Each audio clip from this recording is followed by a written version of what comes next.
Hi again and welcome back to this series of videos, a beginner's guide to music direction in musical theatre. The summer has finally arrived, so I thought it's time I got out and got some more sunshine. Now then, throughout this series, I think I have covered all aspects relating to musical direction in musical theatre, but if you're just starting out or you're thinking, would it suit me or have I got the right skill set, I hope this video then is for you. If you haven't done so already, please do subscribe by hitting the button and do continue to ask me any questions in the comments box and let me know if there are any other subjects you would like me to cover. So then, the question is, how do I become a music director? Let's make a start.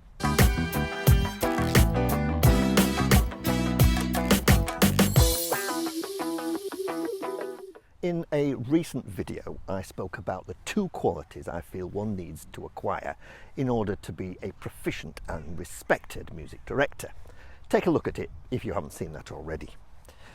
First, you need to have a passion for musical theatre, if that's the genre you're aiming for. And secondly, as you're going to be working with lots of different people with lots of different skill sets, you need to be a good communicator, and therefore what I like to call a people person.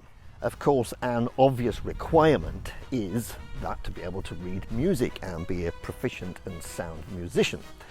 And before I go any further, let's address this issue as to whether you need to be able to play the piano, or can you be just as successful if you don't play a piano or keyboard. Now, I've tackled this question in a few videos, and my simple answer is your life will be so much easier if you can play the piano. There, I've said it. But as I've also said before, you can become a music director if you don't. It's just not as straightforward. But I have a music qualification, I hear you say, so surely it must be easy for me to become an MD. No. A qualification will give you the music knowledge you need, but it won't necessarily make you an MD. Don't forget, you still need the passion and the people skills. A couple of months ago, I received a message from a young lady that had just finished her degree at the Royal Academy of Music here in the UK, arguably one of the most prestigious music schools in the country. She said that she was really enjoying the videos I was uploading and had learnt a lot, but, and most importantly, that just being a musician wasn't going to be enough. So then, having the passion, the people skills and the musicianship, how do you make a start on your journey? Well, it kind of depends where you are at the moment. You might be an established accompanist and regularly play for rehearsals. You may be on stage and fancy more responsibility and want to become part of the production team. I'll tell you what, I'll assume therefore that you're at the very beginning part of your journey. So let's start at the very beginning. A very good place to start. Did I just say that? If you're looking blank at the screen right now and you didn't know or understand what I just said, maybe this journey is going to take a little longer. Knowing musical theatre, knowing some musicals, knowing their history, the disciplines involved and the genre in general are good starting points. Read books, watch musical films and documentaries on the genre. The more you can learn about the genre, the better. There are some great online resources too. Generally, get to know the genre, and I don't just mean the latest or current musicals. Research the older musicals, those that became standards of the 40s and 50s, for instance. A couple of minutes ago, you heard some background music. What show is that from? The point I'm trying to make is don't just get to know the popular musicals of the moment, expand those horizons of yours. You'll soon realise how musicals have evolved and how the dialogue has become much more integrated into the music as part of the storytelling. You might also wish to join a theatre organisation.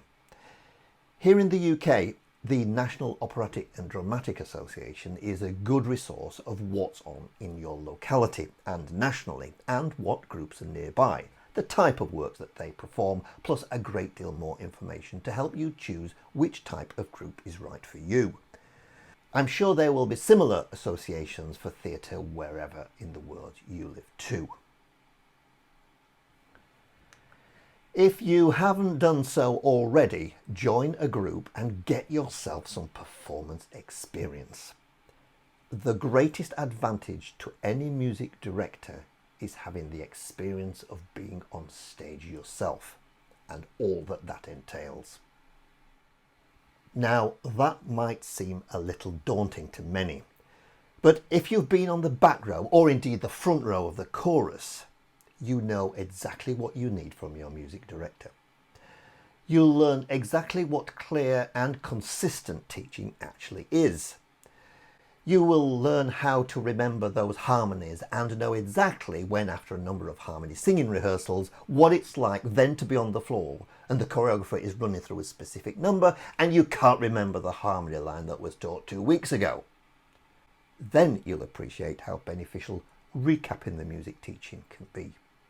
You'll realise that a great deal of what you're now doing with your feet and where you are on stage is actually a trigger to remember a particular music or lyrical phrase. Maybe taking a role in a musical is something that you have done or aim to do.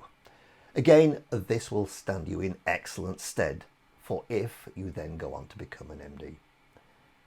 As an actor and a performer, you'll know exactly what is needed from a music director.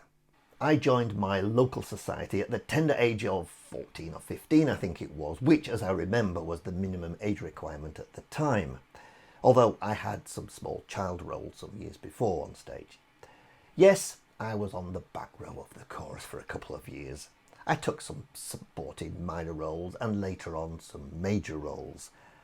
This stood me in good stead for then becoming the one that's in charge of the music. But I understand not everyone will have the stage performance skills to enable this, or indeed, perhaps the confidence. What is also useful is maybe to consider working backstage. There you will learn a great deal more about how the production is put together, more than you'd think. I worked in lighting and sound during my time with my local society. Sound particularly is a useful skill to be involved in, but at the very least a good MD should know some sound terminology, know what a DI box is and does.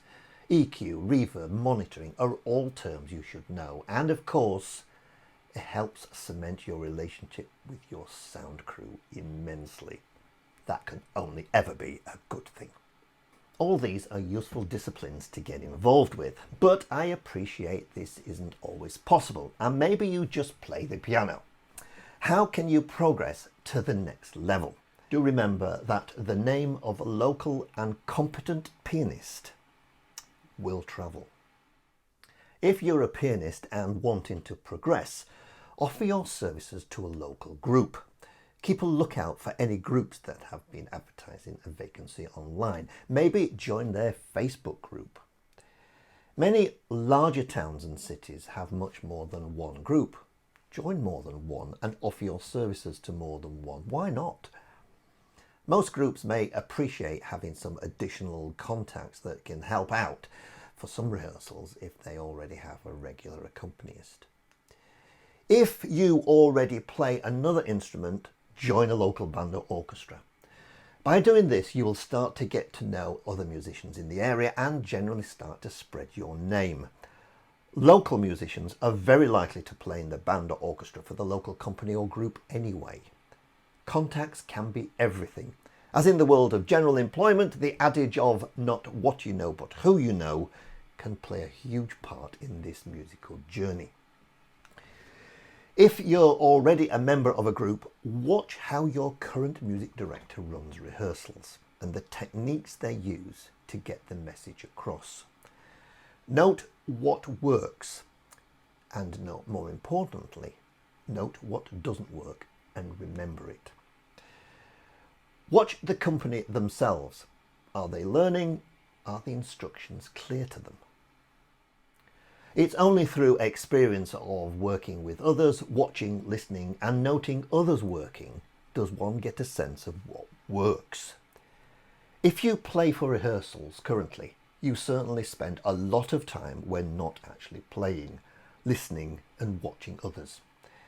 If you are in this position, you're very likely to be asked to take the occasional rehearsal. If you're asked, accept it with open arms. It's great experience. Do your preparation. Learn the number that you're teaching as thoroughly as you possibly can. Keep your teaching focused and energetic, and believe it or not, you'll be compared to the current MD. Make an impression and you're well on your way. Oh, and that background music you heard earlier, did you get it? No, well, I'm not going to tell you what it is. You can leave a comment. But seriously, wherever currently you are in your journey towards becoming a music director, remember to keep that passion. Watch and learn from others and just get involved whenever you can. Good luck, and I'll see you next time.